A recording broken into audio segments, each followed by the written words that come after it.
She stepped onto the jet bridge with a faded olive jacket, a plain canvas backpack slung over one shoulder, and sneakers that had clearly seen better days. Just a slight adjustment. People here barely should do looked it. up, except when she turned left toward business I can't believe it. class. She actually fixed it. The gate agent blinked. "Miss, this is the premium section," she said, already reaching for her scanner. The woman handed over her ticket without a word. 12A, business class, paid in full. A soft scoff came from behind. A man in a sharp navy suit leaned toward his companion and whispered loud enough for others to hear, "Guess the lottery winner's flying with us today." Laughter, quiet but sharp, spread like static through the cabin. The woman didn't react. She just found her seat by the window, tucked her backpack neatly at her feet, and sat down. Calm, still, almost invisible. Her name wasn't on anyone's lips, but soon it would be. A flight attendant approached with an arched brow. "Ma'am, are you sure you're in the right seat?" The woman glanced up, her voice quiet. "Yes." The attendant checked again, then stepped back unconvinced, but out of options. Across the aisle, another passenger chuckled behind his laptop. She must have mistaken this for a greyhound. The comment drew a few snickers. The woman's face didn't change. She reached for her water bottle, unscrewed the cap slowly, and took a sip, like nothing around her mattered, but her stillness. It wasn't confusion, it was control. She wasn't lost, she wasn't nervous, she was just waiting. Waiting for the moment everything would shift. Hey, before we go any further, if this story already has you thinking twice about how we judge people, do me a small favor, leave a comment, tell me where you're watching from, and hit follow. We're just getting started.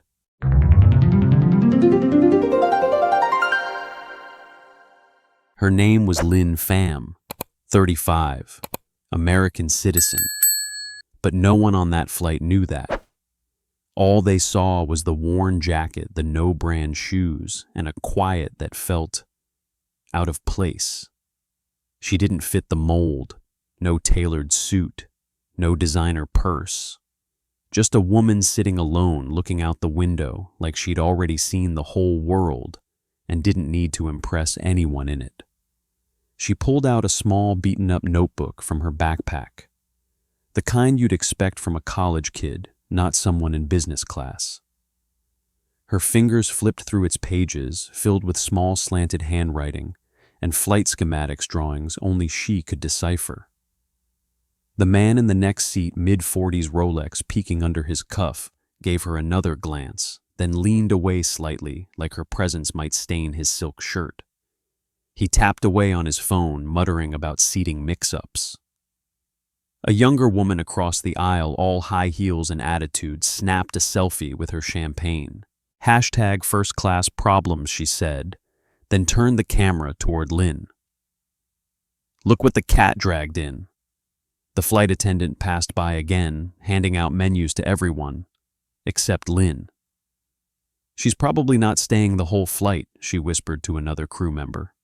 "Must have got bumped up for charity." Still, Linh didn't flinch. She simply pressed her hand over the notebook's cover as if anchoring herself to something no one else could see. The hum of the engines grew louder. The captain's voice crackled overhead. "Ladies and gentlemen, we'll be taking off shortly. Please fasten your seatbelts and enjoy your flight." Linh did. But not because she was excited. Because she knew exactly how long this flight would last, and exactly what was coming.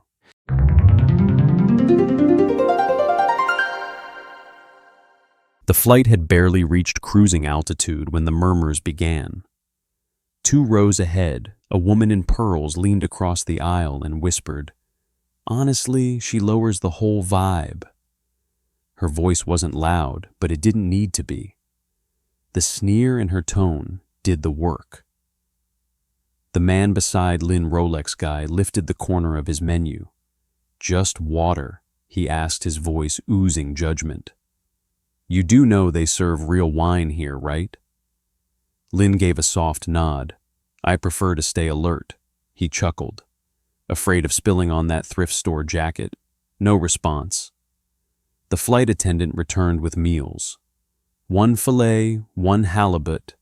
She paused, turned to Lin and said with a rehearsed smile, Unfortunately, ma'am, we're out of the vegetarian option. The pause was too long to be innocent. Lin nodded, waved it off. No worries.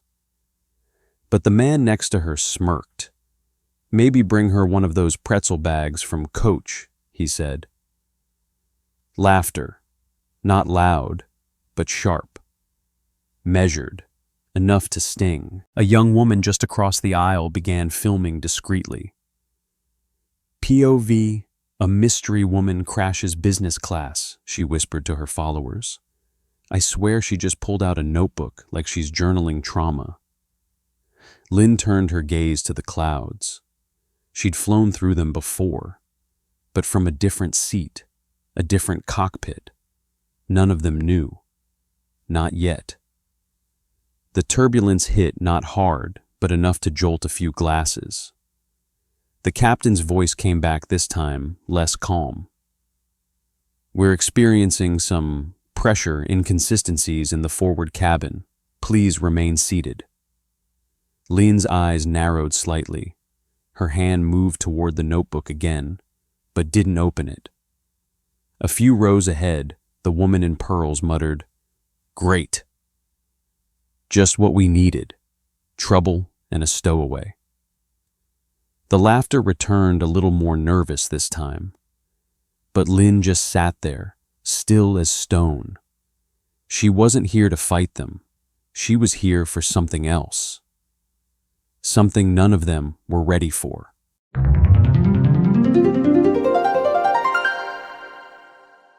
The seatbelt signs flashed back on. The flight attendants moved fast, too fast. Their smiles gone, replaced with clipped tones and furrowed brows. Cabin pressures fluctuating, one whispered to the lead. Cockpit just requested assistance with secondary seals. The override system's offline. The captain's voice broke through firm but strained. Is there anyone on board with aircraft engineering experience? The cabin turned quiet, very quiet. The man in the navy suit glanced around. Well, this is comforting. Lin stood up, slowly, calmly, her notebook in hand. She turned to the nearest crew member and said, I need access to the cockpit. The attendant blinked. Ma'am, please take your seat. Lin reached into the front pocket of her backpack, pulled out a small laminated badge. Federal Aviation Emergency Consultant. Underneath Linh Pham, former Chief Safety Engineer, Boeing Western Division. The attendant froze. Wait. What Lin spoke softly, but every word carried weight. If you don't open that door in the next 10 seconds, this plane might not make it through altitude hold. Gasps. The man beside her Rolex, now forgotten, muttered, What the hell? The co-pilot cracked open the cockpit door. One look at the badge, and he was out of her way. Lin stepped inside without hesitation. Suddenly, the woman who didn't belong was the only one who knew exactly what to do.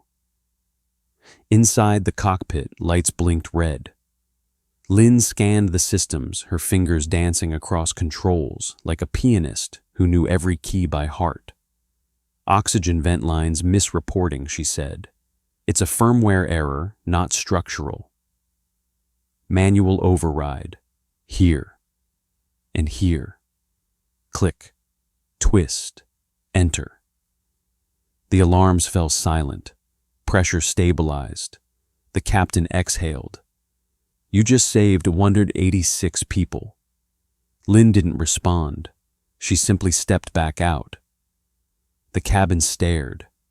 No more laughter. No more whispers. Only silence.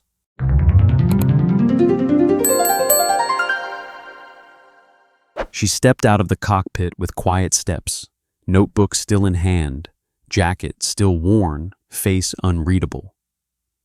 But nothing was the same. The aisle parted like the sea. Passengers shifted in their seats. No more jokes, no smirks, just eyes following her wide, stunned, ashamed. The woman in pearls clutched her wine glass tighter, staring down at her designer heels like they might offer an explanation.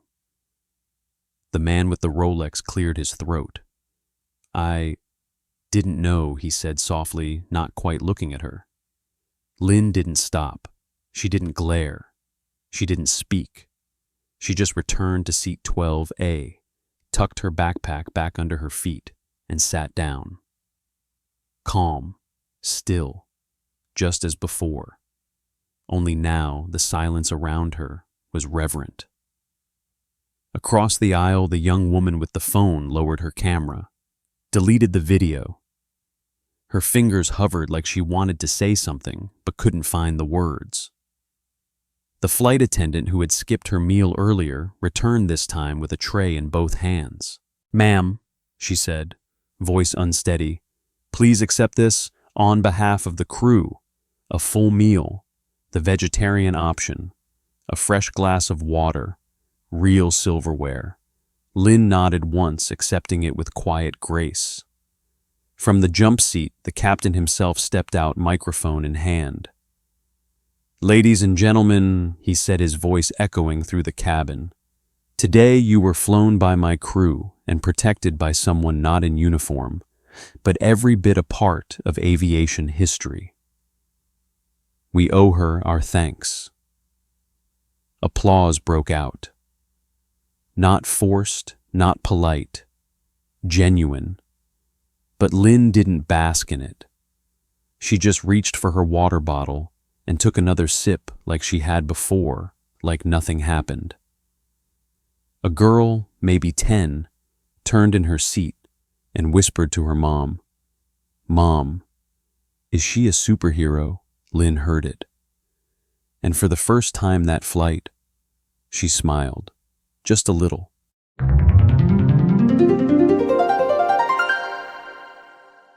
When the wheels touched down in Denver, the applause from landing wasn't just for the pilots, it was for her. As passengers stood and reached for their overhead bags, they moved aside, not by accident, but with quiet intention, letting Lynn step into the aisle first. No one told them to. No one needed to. The young influencer, who once filmed her mockingly, now lowered her eyes and whispered, "I'm sorry."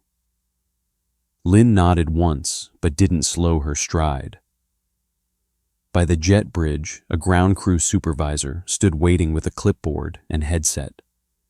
He saw her, did a double take, and then saluted. She didn't return the gesture. She didn't need to. Outside, the sun was low, casting long shadows across the tarmac. As Lynn walked toward the terminal, a breeze lifted the edge of her jacket, revealing a small, stitched patch near her shoulder, barely visible, almost forgotten. Boeing Emergency Task Force. A little boy, holding his mother's hand, pointed and asked, "Mom, is that the lady who saved the plane?" The mom knelt beside him, smiled, and said, "Yes." And she didn't even need a cape. Lynn kept walking. No victory pose, no headline moment, just a woman who had done the job because it needed doing. And for the first time in a long time, maybe the world was finally seeing her for who she truly was.